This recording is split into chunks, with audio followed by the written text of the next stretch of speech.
Welcome to the Upshot, Oldie World Disc Golf podcast about the latest in the disc golf world. I'm Charlie Eisenhood, the editor. Joining me, Josh Mansfield, on this Thursday, November 7th. Got a great show for you today. We're going to do about an hour with Seth Fendley, who is the general manager of North American operations at the House of Discs. Recently promoted into that position after spending a couple of years as the brand manager for Latitude 64, formerly at the Disc Golf Pro Tour. Josh, we've already recorded the interview, so we can preview it a little bit. It's a great opportunity to talk to someone who's coming into a leadership role at a time of turmoil for the brands, for the disc golf industry in general. Sales have declined. Everyone's, I think, a little uncertain about what 2025 will bring.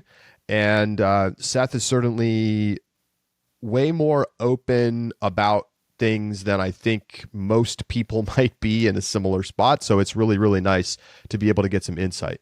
Well, yeah, that's spot on, Charlie. So many of these companies are kind of circling the wagons and trying to, keep it quiet. And we know the contraction's happening, but they don't want to know, or at least, how much. And it's all trying to kind of be kept quiet. And I think Seth does a great job of highlighting both the realities of the contraction that we're currently in, as well as the strategies and the way that House of Discs, a company that is very unique in the sense that being purchased by the private equity firm at the top of the market, is having to deal with the new considerations of running 5 brands under the single company during this very, very different time of disc golf. So great interview.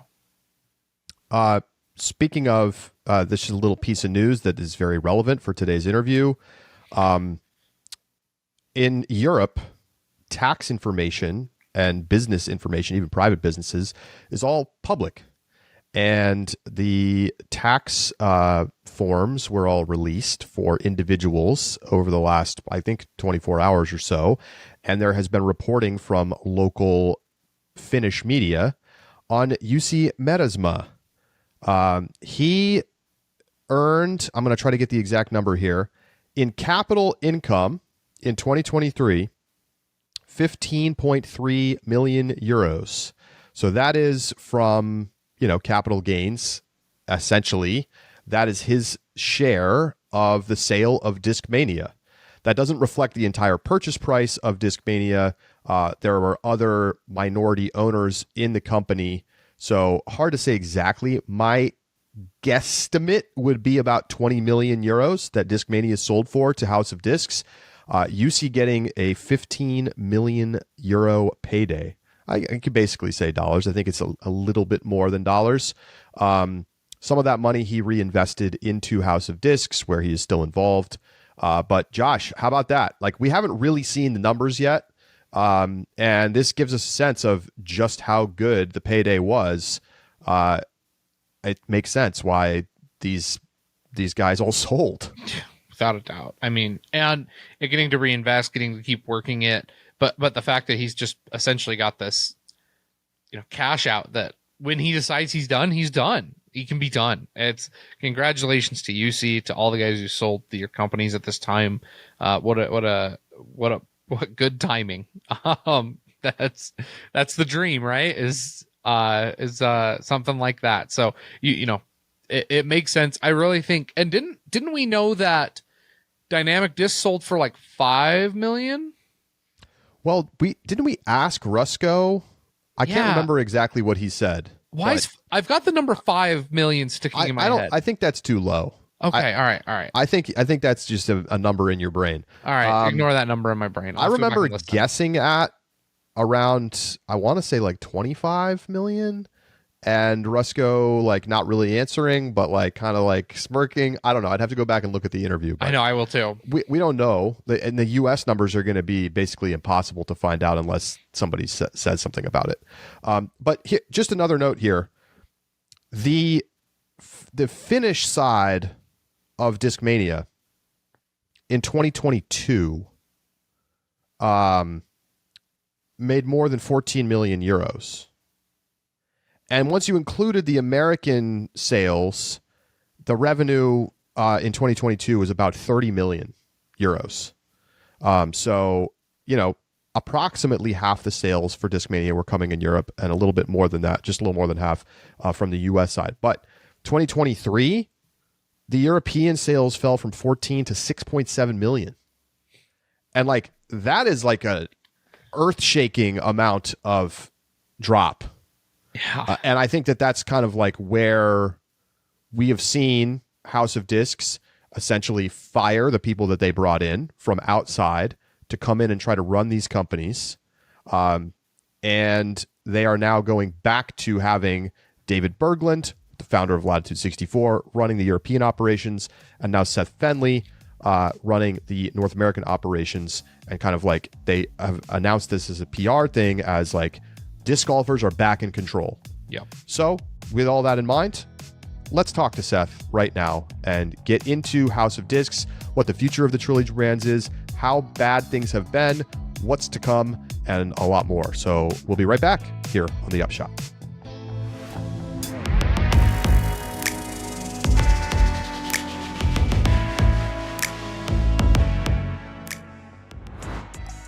The Upshot is presented by Pound Disc Golf, makers of the best bags in the sport. Check out some brand new marine and sage colored Octothorpes. Absolutely beautiful new colorway available. How about also the Vagabond, the little shoulder carry bag? Love it. They've got the Cryptek Typhon and Red back in stock. Just such beautiful bags. I mean, not only are they super versatile and they've thought of everything in terms of where the pockets are and the capacity, all that, but they just look great. They're just a high quality product. So go to pounddiscgolf.com and find the bag of your dreams today. The Upshot is presented by Sunset Lake CBD, a farm that originally started as a dairy farm producing milk and cream for Ben & Jerry's ice cream, but they've since diversified and started growing hemp for CBD. You got to check their products out. This is the highest quality CBD, really super nice packaging, obviously really nice quality products themselves. I've been using the like muscle rub when I have sore muscles. Feels fantastic, smells great. Really, really nice to be able to use that instead of, taking Tylenol or something like that. And you can save on Sunset Lake CBD products right now. You just got to go to sunsetlakecbd.com, use coupon code UPSHOT, and you will save 20% off your entire order.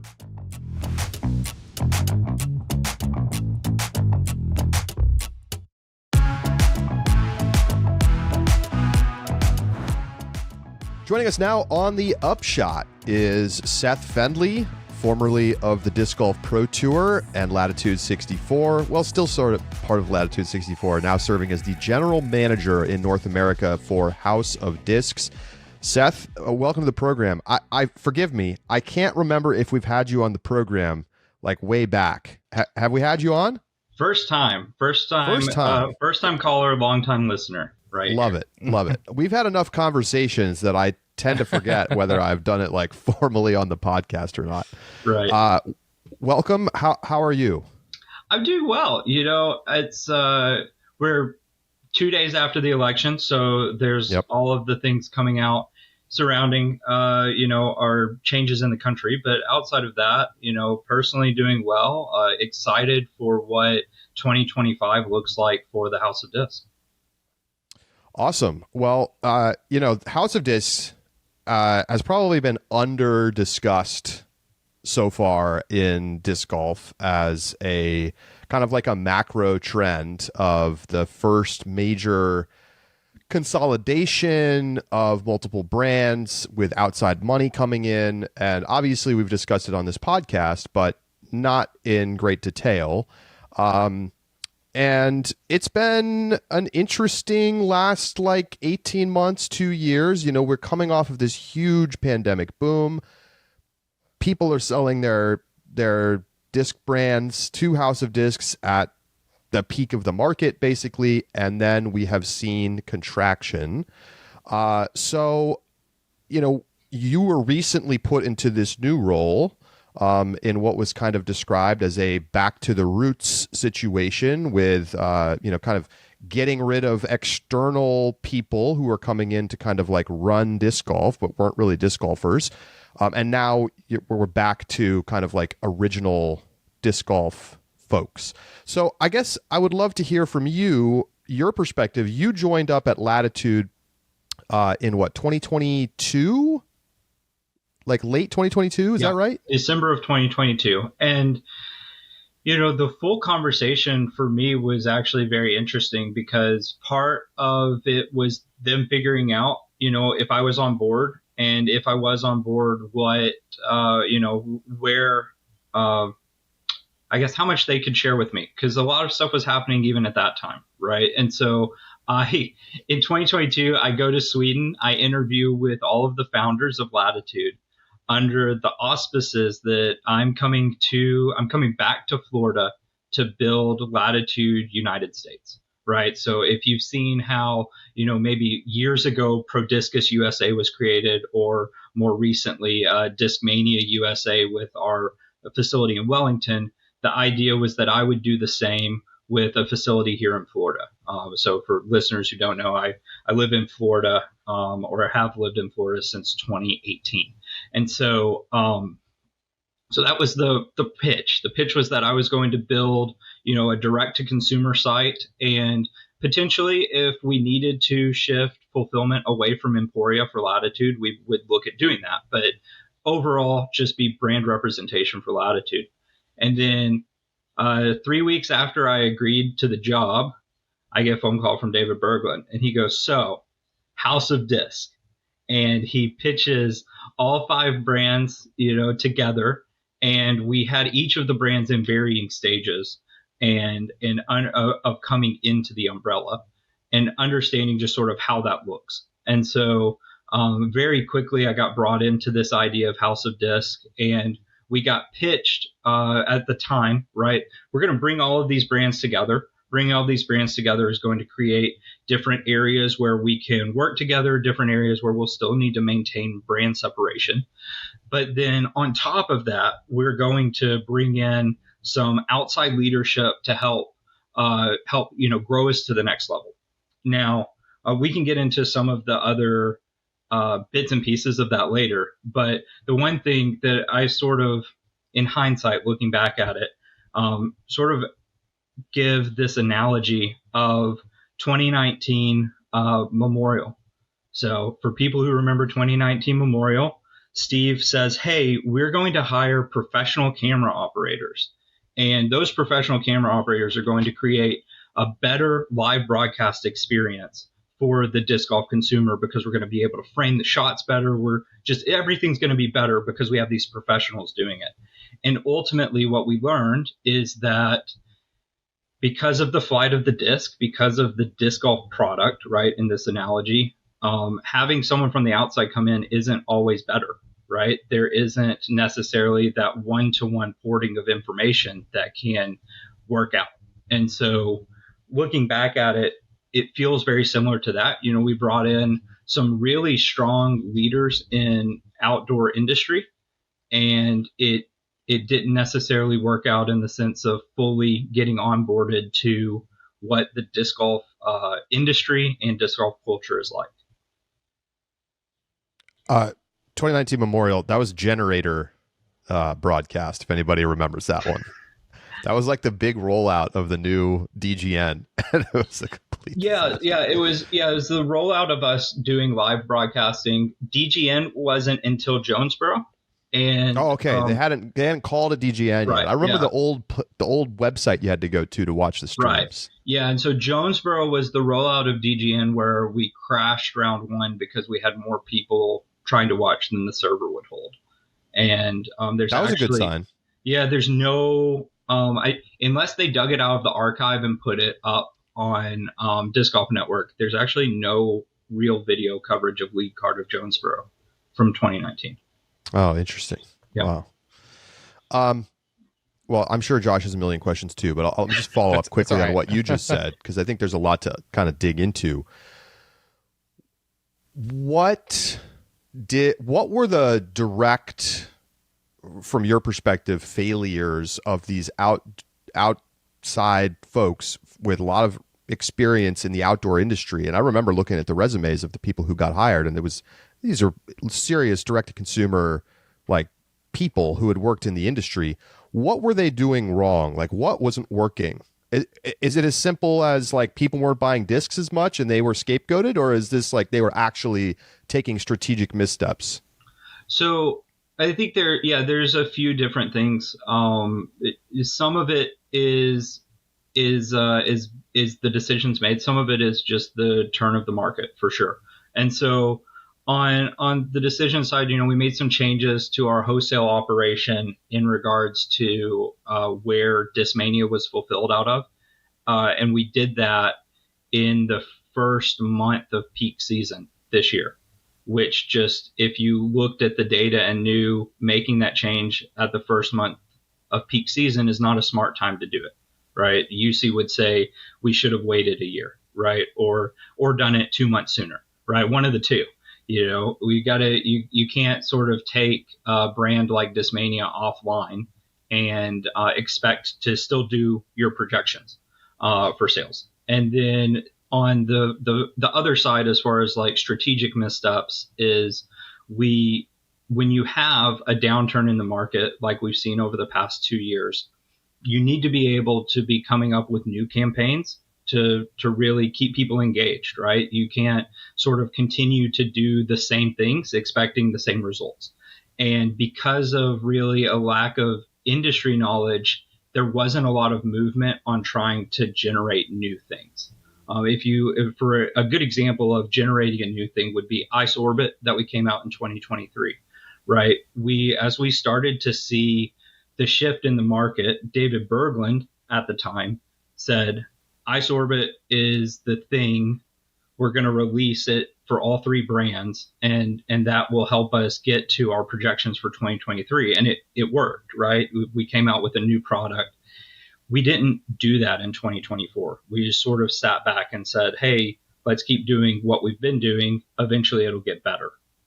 The other side of it is really just the economics of it all. So when we brought in this new leadership, when we brought the House of Disc together, we put together a budget for 2024 that operated as if we were going to be in a certain place in the market, right? That we were going to see some level of growth just because of the added knowledge base coupled with some of the benefits that you get from fulfilling all five brands from one location in the US. And as the market didn't pick up and we weren't able to realize some of those efficiencies until later in the year, it just became a point where we needed to make a decision to get back to our roots, to a place where people who have a little bit more of a pulse on the market can be making quicker decisions. Yeah, Charlie's right. I've got a million questions, and I'm trying to decide which one to pick up. Let's go with this to start. House of Discs and the acquisitions of those brands took place really at the kind of peak of disc golf, and by all metrics and engagement with the sport during COVID was obviously like the highest time. So that purchase kind of comes at that point. In terms of like PDGA growth or other statistics we've seen, the market has cooled significantly, but stayed above pre-pandemic levels. Is that the experience for House of Discs as well? Yeah, I would say so. When you look then at your projections moving forward, do you believe that disc golf is going, and are you projecting a growth rate that is comparable to pre-pandemic growth levels, so whatever those would have been projected to be in 2019, for example, or do you have a different model, whether that's higher or lower, for what you believe growth of the market is going to be from the kind of disc sales side? So we're trying to be realistic, and that is on our end. We're projecting for at least this next year, the growth to be not at the same level as previous years. And that's really more so for just to be realistic, right? That we know that we've now seen 2 years of back-to-back sort of slowdown. And so if for some reason there is more slowdown. We don't see a reason for it. In fact, I was looking just at our November numbers for the first 6 days this morning, and we're trending ahead of last month, which is nice to see, because normally this early in November you don't see that, right? I just actually told everyone in the company yesterday morning in our in our weekly meeting. I said, hey, like don't be surprised if we don't see November pick up until we start implementing the Black Week sales, right? Like that's when you see November really hit as a month. But in fact, we're starting to see things trend up now, and October looked the same way. And so that gives me a lot of hope and positivity going into next year, when 2 of our slowest months are already sort of tracking. How significant has the downturn been for the House of Discs brands? Because I would say, anecdotally, it feels like the rumors have been that things have been like pretty bad. And so I'm wondering if, some people are talking about, 5% down, 10% down. Are we talking about 25+% like drop off for some of your brands? Yeah, I think that, some brands are seeing it worse than others. And part of that deals with some of the other, back to the strategic / decisions that were made maybe earlier in the year by previous leadership in regards to what roles to backfill or how to backfill roles whenever we had people move on for, normal reasons. Their spouse got a job somewhere else, and so they moved, or they needed to move closer to family, whatever it was. So when you look at those things, we have to look sort of internally and say, hey, how much of this was self-inflicted versus how much of it is the industry itself, right? In regards to the downturn, I would say that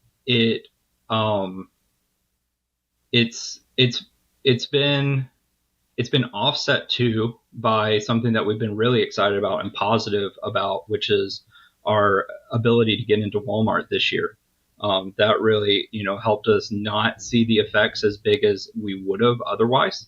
And so it's, I would say that it probably does look a little bit more than those numbers, but at the same time, we found ways to offset it, so it's not as bad. It's really, I would say, more so, and I'm a people person more than anything, right? Like we were talking earlier about sort of my background in communication, and like on my end, it seems like a lot of what we're dealing with internally is more so just as much morale as it is anything else. Speak to that point about morale a little bit more. Is that morale with House of Discs in particular? Is it just due to the kind of overall disc golf ecosystem slowing down, or is there something, other contributing factors entirely? I think a lot of it is the leadership changes, right? Because we've had a lot of leadership changes in quick succession. I had a really unique year, a really unique background, right? So Charlie, talks at the beginning about how I came from the Pro Tour, right? And when I worked at the Pro Tour, I worked up from employee number 1 to the person who served right beside Jeff Spring, helping, oversee and execute the organization. And so when I moved to Latitude, I moved under the assumption that eventually at Latitude, I'd be running Latitude US. And then that didn't really come to fruition. And I spent a year and a half as the team manager and like brand ambassador for Latitude in the United States. And first, can't tell people enough, if you are a person who has had the experience of like overseeing 45 employees, going to oversee only yourself is very refreshing. It gives you a chance to step back and think about how you want to see your life. But then as things sort of begin to change in the organization, we had an opportunity for a brand manager position within Dynamic Disc that ultimately I turned down because they wanted it to be full-time in Emporia. and we hired someone for that position that didn't work out. They like to the point of like not showing up for work didn't work out. And so we had to let them go. Actually flew straight back from Estonia to Emporia to fill that role.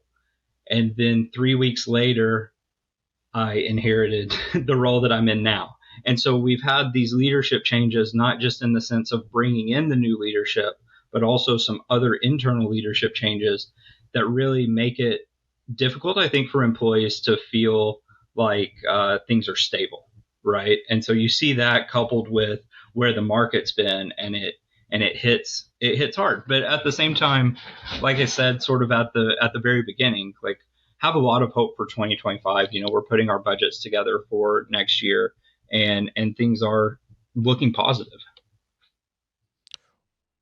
Where would you say, so the concept of House of Discs makes sense. It's like these companies were already working together. They had shared manufacturer.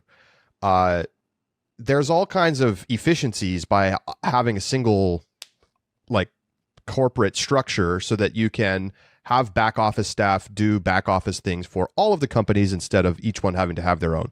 I mean, it's obvious enough, right? Economies of scale. But I think the concern from folks even initially was that like maybe it collapses these brands together too much and you don't have the differentiation to the same degree. And it does feel a little bit like maybe that's happened, because it seems like some brands are doing pretty well, like Discmania, especially in the United States, and probably Latitude, given the strength of Kristen as a kind of the brand leader. But like DD seems to have been doing very poorly. And I'm just wondering if you feel like it's beneficial to be House of Discs, as you've kind of like seen it from the outside, and then you've been slowly more integrated into being House of Discs rather than just a single brand working at Latitude.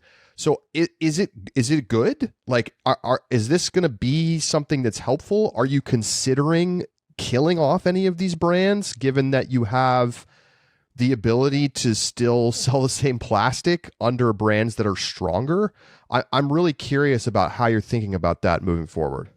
Yeah, so I'm really excited, and I love that the timing lined up for when I'm on the podcast. We actually are doing something that I know a lot of people, I assume, I'm very hopeful that a lot of people will be excited to see. In just around 2 weeks' time, we will be releasing a Westside direct-to-consumer site. We're going to give Westside Disc its own home. If you've been following along in Europe, you've noticed that at the Latitude factory store, they've removed the Westside products from the store. They did that a couple of weeks ago, and that was so that we could start getting everything ready for the new Westside Disc store. What we've seen over the past year is that the concern, first off, right, from outside consumers of this consolidation, but also that there is some unique points for each of the brands that we really need to hone in on and find ways to make sure that those are resonating with the consumers. The best way for us to do that in the short term is to create unique platforms for each of those brands, right? So Westside is actually the only brand inside of House of Disc that doesn't have a direct-to-consumer site with its name on it. And so for all of my Westside fans who were really wondering or questioning where the Westside box is, you don't have to wait much longer. The Westside box comes out with the release of the new Westside direct-to-consumer site. And we're really stoked. We have Oscar. Oscar is our designer extraordinaire, but so he designs and works on a lot of our disc in Sweden, and he is just an absolute Westside aficionado. When I had the first meeting with him about building the direct-to-consumer site, he pulls out the Kavala sitting on his shelf right beside him, and that's the story that all of the disc names are built off of for Westside. And we're really excited about what that looks like. And that is just a short microcosm into the answer of having the back office things are great, right? To be able to run everything through one finance team, one production team, all of those things are phenomenal. But for House of Disc to succeed, each of the brands needs to be successful. And so we spent the first part of the year going through a brand analysis exercise to really identify how the fans and each of the companies have positioned the brands, and are working to make sure that our 2025 plan includes positioning those brands in a way that resonates with the fans, right? And so to Charlie's point, Kristen inside of Latitude has a really strong brand fit there. Gannon and some of our other players on Discmania being the top of the performance line, the top of the performance in the professional world, they have a strong brand fit there. And so we're looking at how our players align with the brand, how we're marketing the brands. And in the dynamic disc question that you had, we're seeing that dynamic disc has had a lot of success in the bigger box stores, right? So whether that's our Walmart deal this year or being in Academy and some of these other places, Walmart or Walmart dynamic disc really is for the everyman, is what we refer to it as. It's for the everyday disc golfer. And so being more accessible in those places means that it's, first off, it's out there and it's available. But second, it's maybe not as exclusive as like a Westside or a Castaplas. So we do see a lot of value in having those back office functions together. But at the same time, we're working to make sure that each of the brands maintain their own identity. As you think about that and that individualized identity, the players that you pick, obviously, you highlight Gannon, I think, as being the perfect example, play a clear role. On the flip side, I think there's been a real kind of, there may be coming a real reckoning with the way and the amount that we give players in contract deals. If you were up for renegotiation during COVID, talk about peak opportunities, and there are some players who probably got deals that overvalued them because there was just so much money in disc golf. What is House of Disc's philosophy on contract negotiation and player sponsorships in this upcoming off season, given the cool down that we've had in disc golf? Yeah, it's so first off, it's funny because coming from being the team manager, so in April of 2024, I became the team manager for Westside, Dynamic, and Latitude. So I was just Latitude, inherited Dynamic and Westside, and then had begun conversations in the summer of taking on the U.S. side of Castaplas as well, right? There's a space where if I, as an individual, can maintain the brand separation and understand how all of that fits, I could still be a team manager of all of the brands, so to speak.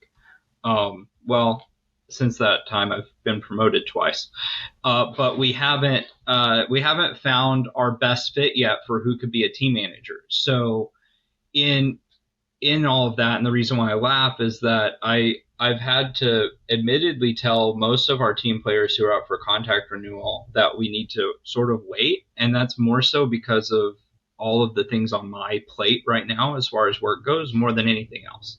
But we don't see it from a Latitude standpoint. I can speak to Latitude the best because that's where I was for the longest time. From a Latitude standpoint, we don't really see it changing our negotiation structure or even our compensation structure very much, because we purposefully did two things. We paid players a salary that helped them get from stop to stop, right? So for some players that maybe weren't at the top of the list, the salary was maybe more than they would have gotten from someone else, but that they also had an upswing of the rest of their salary came from bonuses and royalties, right? So we don't, we structure things in a way to where players have upside. And so At Latitude, we don't really actually see it changing too much because the players were able to earn as the market grew, right? Like that's where they saw their value.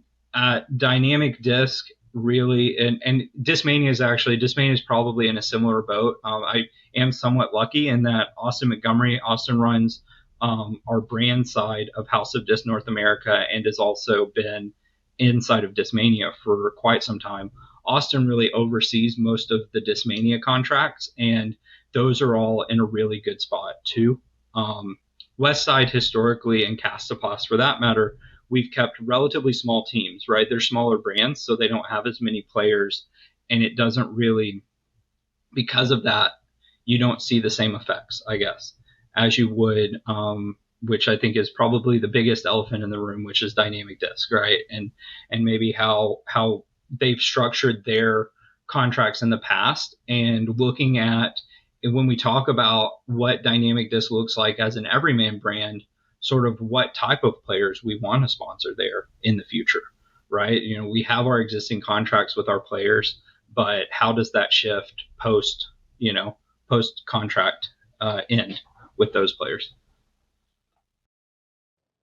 So one thing I'm curious about is, I guess for one, I'm very surprised to hear you say that things are like basically mostly normal except maybe a DD, because it feels like the market has had to have changed. I mean, does this mean that you're not bidding on top level players who, you know, are pretty expensive, like an Isaac Robinson, or are you still willing to pay a big contract out? I mean, there's literally an article out today in Finland, and we can discuss this in a little bit, but Jussi Meresmaa is quoted as saying, I think the fees have exploded too high.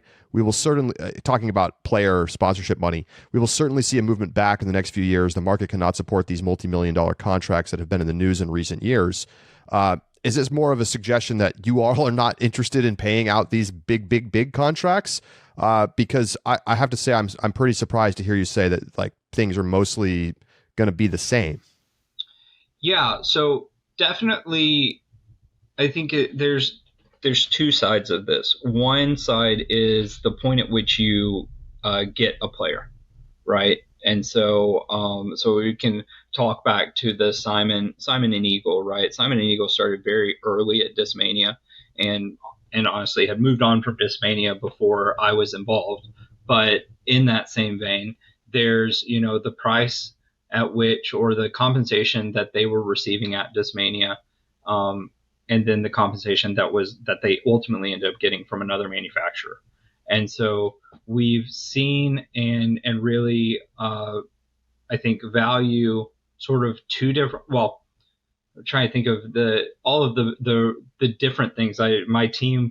We could have a whole podcast just on team sponsorship and player sponsorship. But to answer just the top level side of it, the biggest thing is sort of getting in early, right? Is maybe the best way of putting it, right? Like having your Kyle Kleins of the world being on the team from an early age versus getting them after they've won USDGC. Those are two different things, because from a team player side of things, your brand, your player brand is as much entwined with the brand that you're with as it is just your own brand. And so if you get those wins with that brand, there begins to be this question of, you know, what happens if I move, right? Is the plastic going to fly the same? Am I going to get the same support? All of those different things. And so I think that is one side, right? You get people early, but then the second side is, where does acquiring a player at their peak fall inside your brand, right? If it's a really strong brand fit, right? So say somehow we get 3 more years down the road and there's someone who's the next Gannon, right? And Gannon's not still going toe to toe with them. Does it make sense for Discmania to get them, right?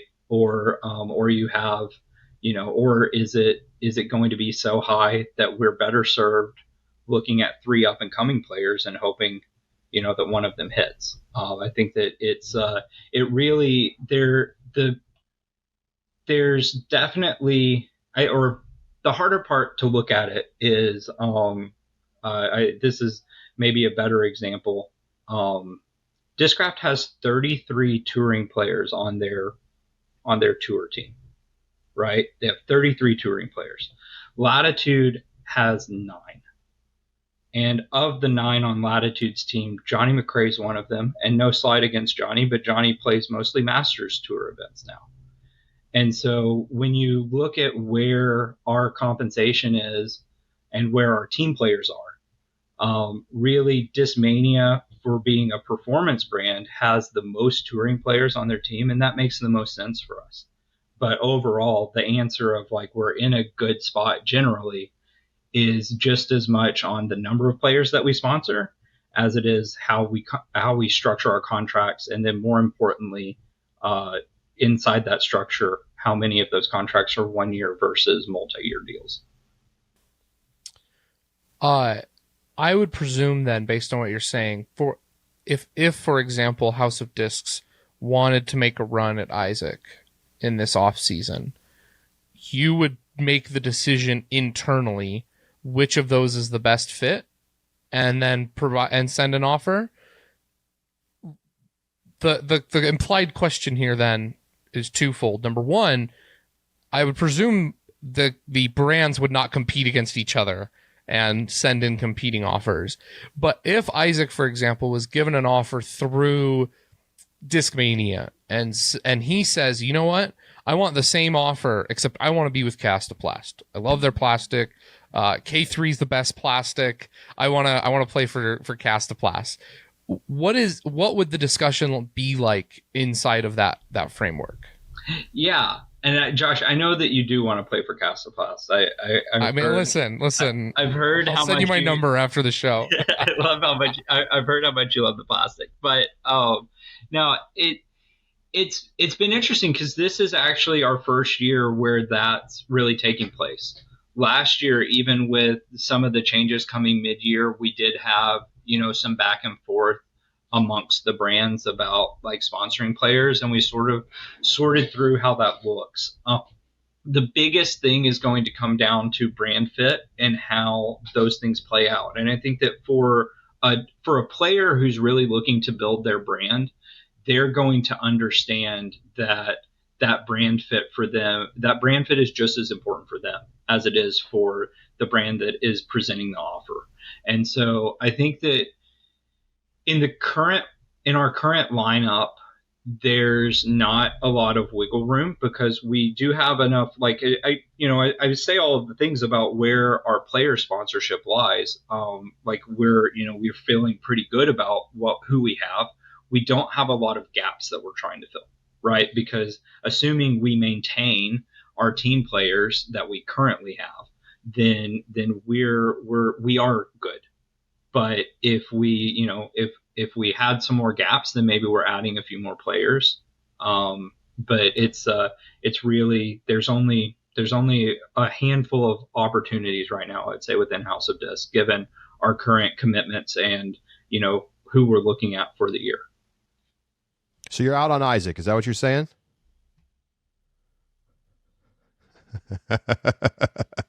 Okay. I think that I saw a poll yesterday where it was like in their local Facebook group, and it was like a dead even split, 33% between Discmania, Innova, and another brand. And then the 1% was someone had put in like Neptune as like as a flyer. And it's interesting. I think that there's, from a broader sense, and this is just my personal opinion, right? I caveat out that, other people probably feel other ways. There's maybe 10 players in the industry right now that command a premium, and also that, I guess a manufacturer would be just like actively knocking down the door to get. And it is kind of interesting to have Isaac be at the top of that. I think it's a really cool opportunity for him. So I'm definitely interested to see how it all plays out. Well, real fast, Charlie, just a quick little, while we're on the subject, what does Ganon make? That I will say that I mean, obviously it varies based off of his performance, right? Because he's got performance bonuses and then the royalties. Wow, sorry, I blanked on royalties. But yeah, he's making more than I make. I just thought I'd throw in one more question that I didn't expect an answer to real quick while we were on it. Yeah, no, I mean, if I don't know where he sits on disclosing that information, but maybe he discloses it.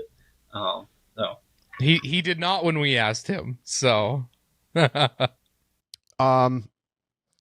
Kristen is up for a contract renewal at the end of 2025. How you've been the brand manager for Latitude for a couple years now. You're seeing the data directly. How important is it going to be to retain Kristen?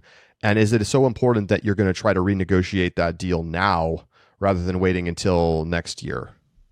Yeah, we've been working on it all year, and it's been a really strange year, right? We got to a point early in the season where it seemed like we were going to get something done, and then Kristen got injured, and I disclosed to her manager that I'm not in the business of trying to negotiate while someone's down, right? Because that's not good for either side. We're going to offer them maybe less than what they want because we don't know how coming back from injury will be. And then the moment Kristen came back, all of these changes for me happened.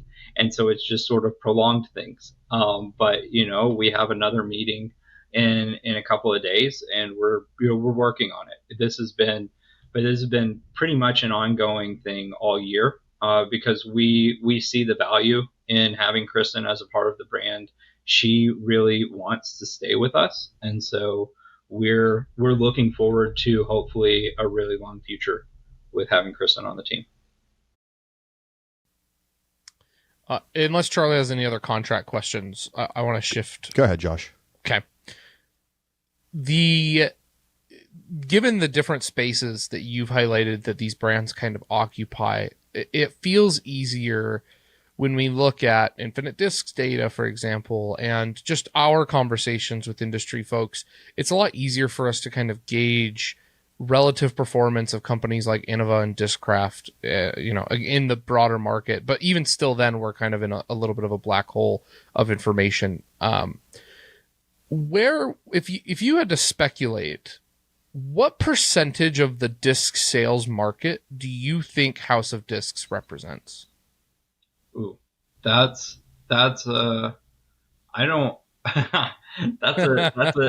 it's an interesting question. It's one that, from time to time I've thought about.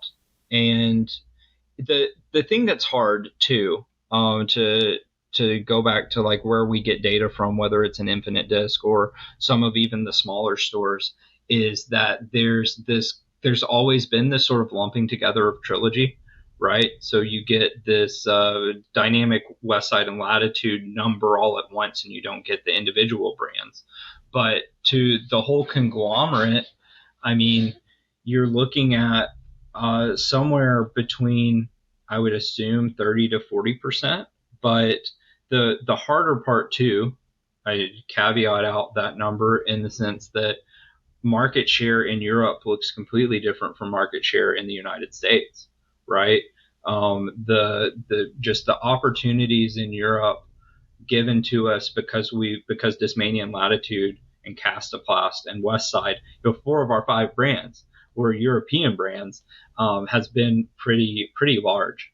So I don't know, because I've been more US focused, I don't know globally where that would fall.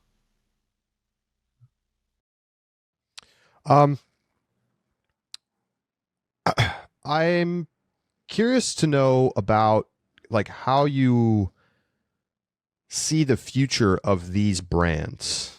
Like, you had this meeting, you talked about like what is the brand's identity and who uses this disc. you have a unified manufacturing process, and you have discs in basically the same plastic, often with different marketing names for that plastic. Is that a good thing? Like, do you want to lean in at all to the fact that you have like similarities across brands in some cases, or are you hoping that people just think of them as separate, even though they aren't exactly? So, I'm actually missing a weekly meeting right now where we talk about these things, specifically like new product development, right? And you could just put us in. We'll just join the meeting with you. Oh, man. And we actually had this conversation 2 weeks ago, because we're constantly evaluating the plastics that we come out with, and people would be surprised maybe to hear that outside of Latitude, Dynamic, and Westside, which you see, like you can clearly see that some of those plastics are pretty much the same with just different names. The Discmania and Casoplast plastics are different, right? We're not actually using the same plastic across the board, and that's probably, like, not being able to maybe tell the difference in that is probably a testament to our quality control more than anything, right? Because if you stacked up Opto, Lucid, Champion, across the board there, you're looking at hopefully a disc that's very similar, right? And it's really just about how you mix the plastics together that gives you the difference between how a Champion disc looks and how a Lucid Dynamic disc looks. So that's I think that the question really that we've had is, how much more separation do we create between Dynamic, Latitude, and Westside, and how do we keep people seeing and feeling and understanding the separations that already exist between the other two brands, Discmania and Casoplast.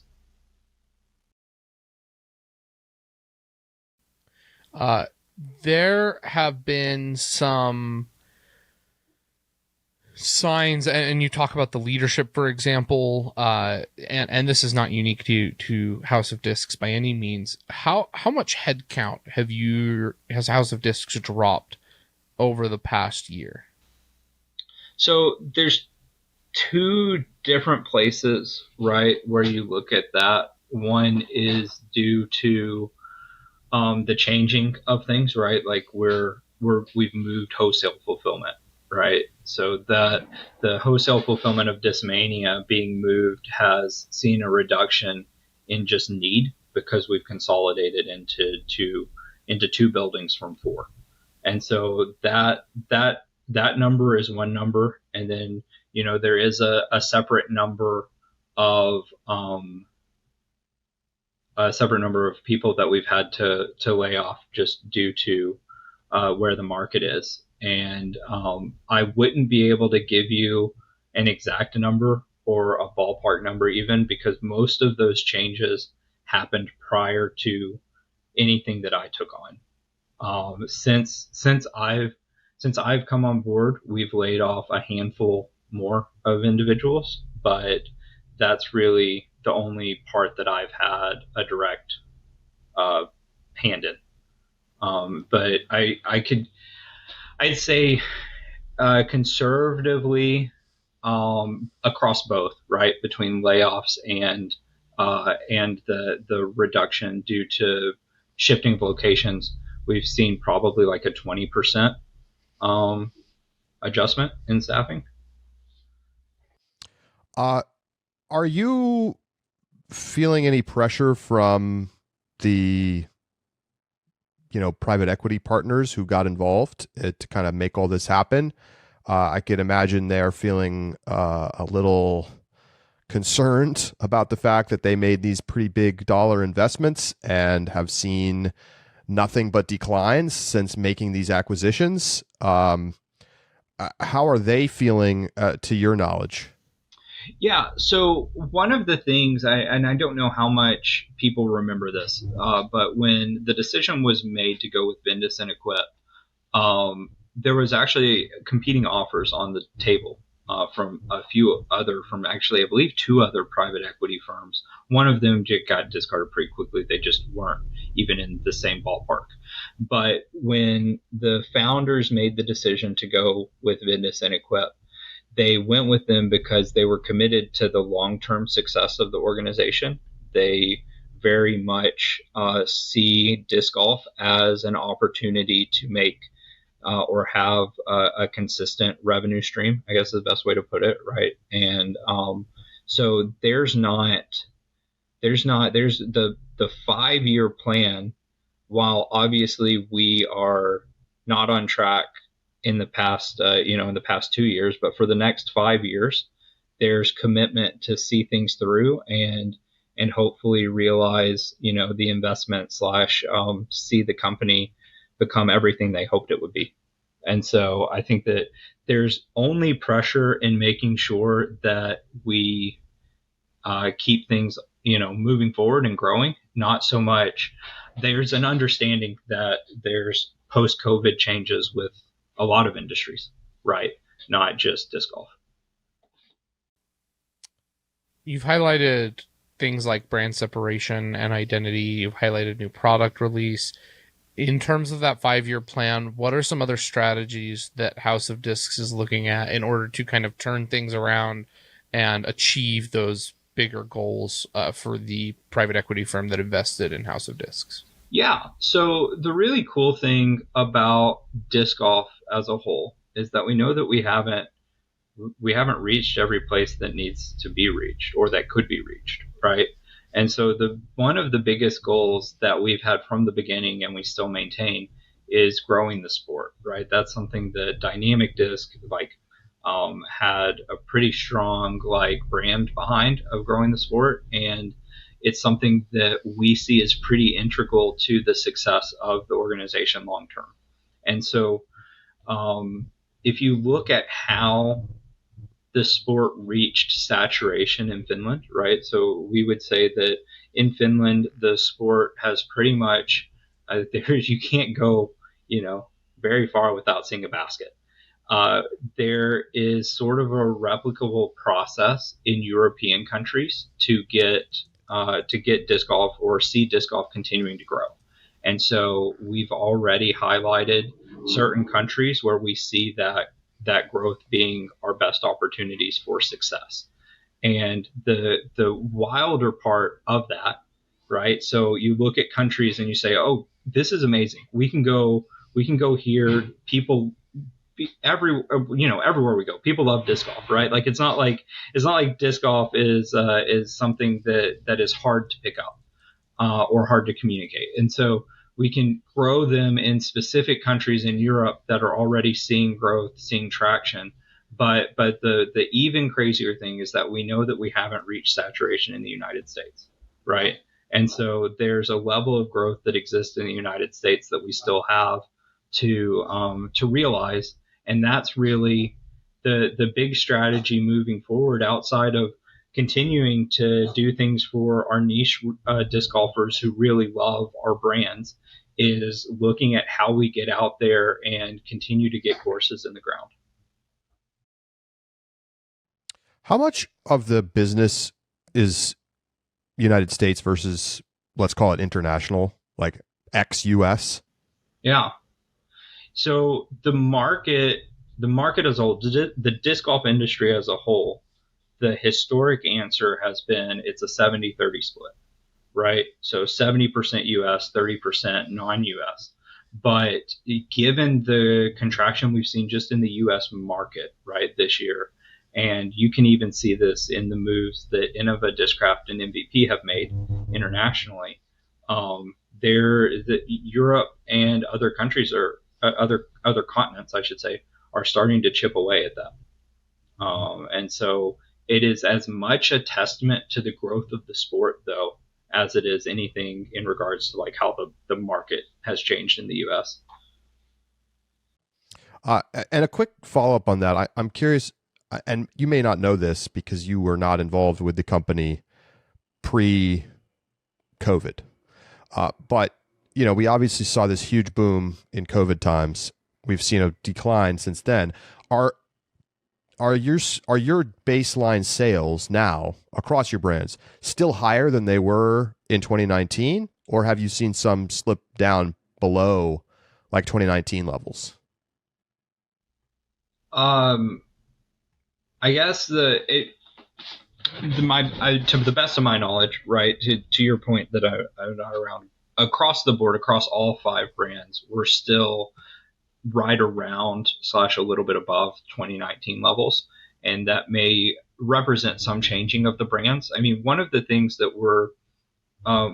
that's actually really cool about the West Side sort of announcement that I gave earlier is that we've sat down and looked at it, and the people who are fans of West Side will tell you this. During the pandemic, we did not do a great job of prioritizing that brand. And so we are still in a place where we haven't gotten West Side back to a full stock situation. And those are places where, when you're asking, the question about 2019 numbers, in some ways, West Side is both down and up, right? In the sense that we didn't maintain it, but it has this upward swing compared to some of the other brands because we're starting to invest more into it. We're coming up on almost an hour, so Seth, I want to make sure that you have time to do other things today. Although we would love to have you in a short Inside the Circle segment for our subscribers, if you have time for that. Yeah, totally. Great. We've got some great questions from our Discord and a couple of follow-ups on some things that we can go a little deeper on. So to kind of wrap up here, you've been in the industry for a while now. You've seen the growth of the pro tour. You know that success of the pro scene has a lot to do with the success of the manufacturers. Are you optimistic, I guess, about the future of disc golf? You kind of came into the Latitude land like right as things were starting to go in the wrong direction. So you talked a little bit about morale. How is your morale? Do you feel like things are going to be continuing to show off this double-digit percentage growth that we've seen in sort of the long history of disc golf? Yeah, I think the opportunities, much like I just talked about with growing the sport, the opportunities really are out there. It's about understanding how that shift is going to take place, right? And so one of the things that at the very beginning of this year, you guys had Juha on from Europe, and he said, the U.S. better get ready because Europe's here to stay, basically, and we're going to start taking away, or growing or whatever. And if you, I can't say enough. I've been to Tampere for the past 2 years for the European Open. I went ahead and went to Estonia this year to get my eyes on that. And if you're not already planning on going to Europe for Worlds or for one of the other majors or events, you really should try to get there, because if you've been to a pro tour event in the US, the side-by-side comparison is almost not real. I mean, Estonia, for, all of the critiques that the course has, Estonia felt like a sporting event, right? I am yet to really, outside of maybe USDGC, feel like I've been to a sporting event in the US in disc golf. Whereas Estonia was a sporting event. I mean, we we had quite the experience one day getting in. There's a different level. It's just a completely different level. So I'm very optimistic. I think that the most interesting thing that we're going to see probably play out is the continued growth of the European side and how we navigate that. We're probably lucky at House of Disc that we have manufacturing in Europe, right? Because that gets us closer to the source there. But I think that from a US-based audience, being more accustomed to seeing more pros out of Europe, seeing more tournaments in Europe, those are going to be the things that we stake sort of the growth on, because there's so much untapped market potential there. Last thing for here, there were some disc pricing mistakes that I think were made at House of Discs, particularly at DD. And it felt like, obviously raw costs of materials and the cost of everything in the economy has gone up. We've seen a lot of inflation. We've also seen, I think, voters express their dissatisfaction with that.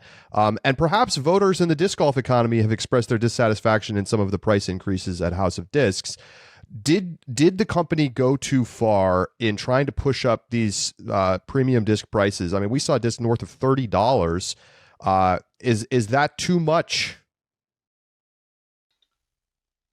So there was a question that we talked about earlier in regards to, mistakes made under previous leadership. And that was one, the price changes was one that most of our people that have been with the company for a while, and that's maybe one of the things that we didn't really touch on. We've seen at House of Disco, venture capital came in, it's a completely different company. And the reality is outside of 2 or 3 hires that were made sort of in the beginning, everyone else is still here, right? Like if you go to order from a wholesale account, it's all still the same people who've been selling wholesale disc either through Discmania or Latitude or Dynamic for the past 10 plus years. We're not like this new like corporate entity. We're all still disc golfers and people working. And so all of that to say, the feedback internally was, we do not need to do these price increases. This doesn't make sense for the industry. And it was still pushed through, seen as a way to help obviously make up some of those added costs. I think one of the things that you think about when you run a business is how you absorb certain business costs compared to what costs you pass on to the consumer. And so that was the thought was like, hey, shipping's more expensive. These other things are more expensive. We need to raise the price, when in reality that puts you out of competition with the rest of the industry. And so it took a few months, right, of all of that feedback to get it changed back to what it needed to be. And that's a long form answer of me saying that there is a place for a $30 disc, but the manner in which it was done this year was not the way to make it happen, right? Like it's the constant debate of the Nate Sexton Firebird of like, hey, if Innova knows that it's going to resell on the market for X amount of money, why do they not, maybe raise the price another $5 and get more money to Nate, right? And I think those are the sort of opportunities that you have to look at. You have to know that if you're going to price something that high, it has to be almost revolutionary, right? Or it has to be so limited that people see that value in it. And if it's just another Tour Series disc, then that's probably not the answer. So, we made the adjustments after understanding, and yet again, all of this stuff was things that I was a team manager when all of these decisions were made, but we made the adjustments back down. And I think that probably contributed to some of the negativity that we saw this year. And it was basically an unforced error, to use a baseball term. Well, Seth, we really appreciate you. Looking forward to chatting with you more inside the circle for our Ultiworld Disc Golf subscribers. And hope you have a lovely holiday season, and looking forward to having you again on the show sometime next year. Yeah, thanks for having me. Seth Fendley, North American head of House of Discs, with us here on the Upshot. We'll be right back.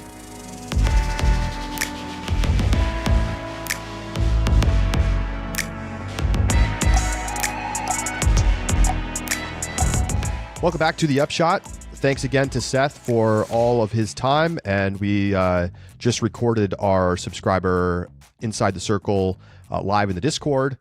And another 20 or so minutes there, and some really interesting stuff. We talked about, which we didn't get to in the main show, we talked about the disc golf baskets and like the basket testing from the Pro Tour. That was very interesting. General thoughts on the Pro Tour and its value to brands. and more. So join up at discgolf.ultiworld.com/subscribe to hear the rest of our interview with Seth. Josh, I'm curious, what you make of our almost 90 minutes of talking with Seth today. Man, I really think that they picked a good guy for this role. His experience is so it's diverse and thorough in the disc golf industry. But Seth speaks to this kind of contraction in a way that I think is very realistic. And maybe this is by virtue of the fact that, he wasn't around when it happened. It maybe is very different when you're in charge and watching these things kind of spiral. And so he's able to give, and does give, I think, a very realistic contextualization about what disc golf has done over the past 2 years, how bad it's been, but also, I think, realistic projections as to what they think the next 5 years could hold, and a path forward that, to me, makes a lot of sense in terms of how they plan to leverage. We talk about the difficulty and the overlap between the different brands, and I think he really does a good job of kind of highlighting the opportunities that he sees as he moves forward with the 5 different brands underneath House of Discs, and how they plan to kind of utilize and leverage each of those brands to maximize revenue for the House of Discs. Yeah, I certainly find it very interesting. I think it's encouraging to hear that they feel like they're starting to see some green shoots in sales numbers. Obviously, it seems like the companies have done a lot of downsizing, and maybe we want to call it right sizing. I still harbor general concerns about the overall market strategy for House of Discs. How like Seth said, we are giving every company its own sales platform, and that is how we are going to differentiate the brands. That, for me, that doesn't differentiate the brands. I mean, it does more so than having it all sold in one place, I guess. Mm-hmm. But it's not like all of the consumers, or even most of the consumers of these products, are not aware of the fact that there is House of Discs and they run these brands. Sure, the random guy who goes to Walmart to buy a Frisbee and pulls a DD off the shelf, they're not going to know. But the rest of us are sophisticated. We understand that they are the same plastics, the same general products. Is it not potentially a better idea to pick the best molds of these companies and unify? I'm not saying that it is. I'm not convinced that there's 5-6 brands worth of space for you to actually carve out different markets. Is there?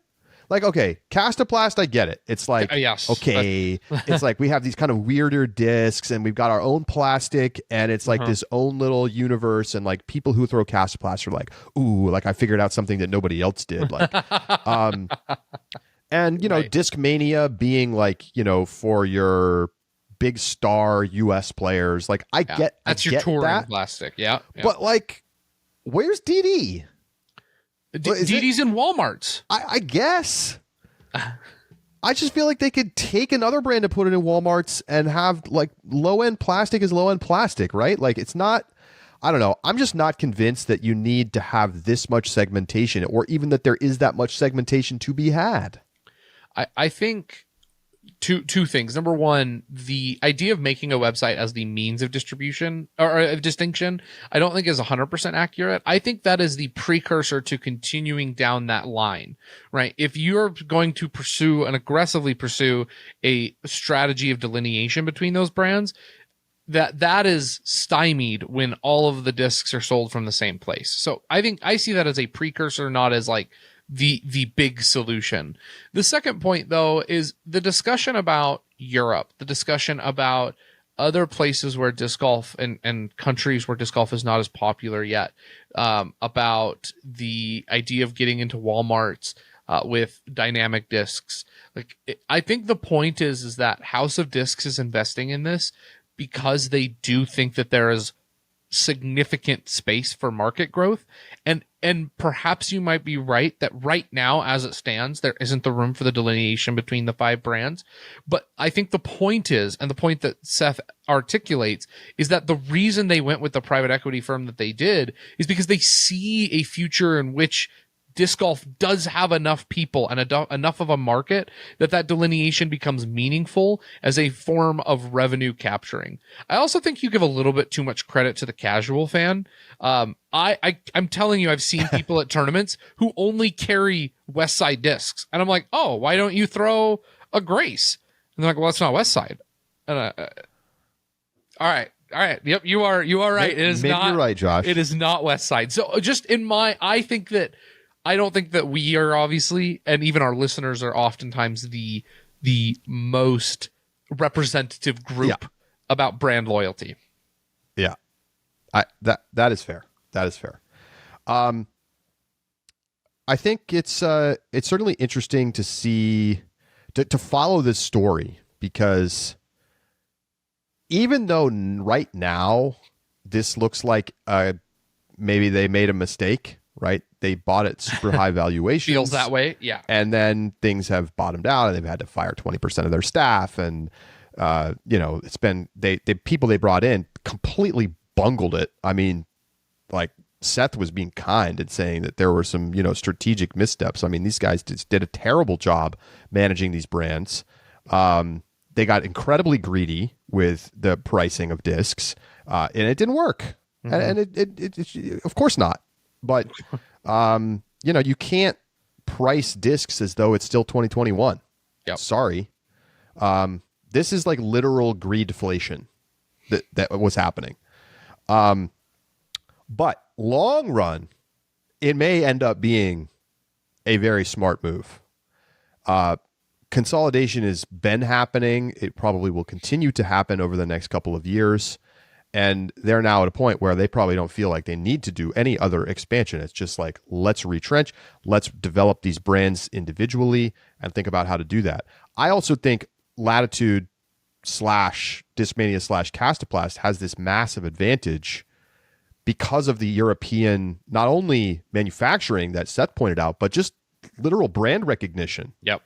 Like, if you're an Innova or a Discraft, like, you're just going to have a harder time really making inroads into Europe when you have these big, brands already established for a long time as European brands. And Europe feels like the growth market right now, doesn't it? It does. It absolutely does. So, and obviously the fundamentals are just better in Europe. Like, they haven't even scratched a lot of Western Europe yet. Mm-hmm.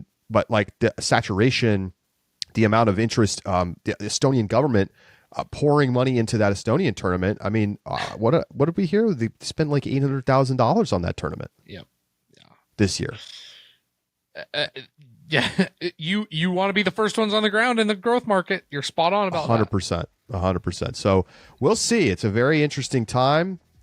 Disc golf is still in its infancy as a sport. So more to come with Seth in our Inside the Circle. That'll be out for subscribers in the subscriber feed in a few minutes. By the time this podcast is out, it will already be up. So for Josh Mansfield, I'm Charlie Eisenhood saying so long. We'll talk to you next week right here on The Upshot.